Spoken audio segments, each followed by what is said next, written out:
ஸ்டாண்டர்டான ஒரு அளவு வைக்கிறாங்க. ஒரு சான் அளவு அப்படின்றத எடுத்து வைக்கிறாங்க. அந்த ஒரு சான் அளவில் வர்றது தான் நமக்கு இந்த ஆயாதி குழி கணக்கினுடைய ஆதி மூலம் அப்படின்னு சொல்லக்கூடியது. அதுதான் ஆதி மூலம். ஒரு சான் நீங்கள் இந்த பாம்பு விரலில், இந்த மோதிர விரல்லேருந்து கட்டை விரல் வரைக்கும் நீங்கள் வச்சிங்கன்னா 8.5 இன்ச் வரும்.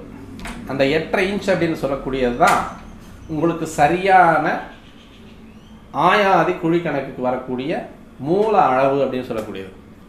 இதில் இப்போ நமக்கு இப்போ மிகப்பெரிய உதாரணமாக இருக்கிறது, எடுத்துக்காட்டாக நிற்கிறது, மறைக்க முடியாத அழிக்க முடியாத மிகப்பெரிய பிம்பமாக நிற்கக்கூடியதுங்கிறது நம்ம தஞ்சை பெரிய கோயில்.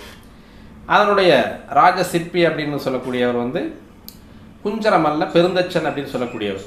அந்த குஞ்சரமல்ல பெருந்தச்சன் அப்படின்றவர் தான் அந்த கோவிலினுடைய ஸ்தாபிதர். அதாவது ஸ்தாபிதர் ராஜராஜ சோழன்.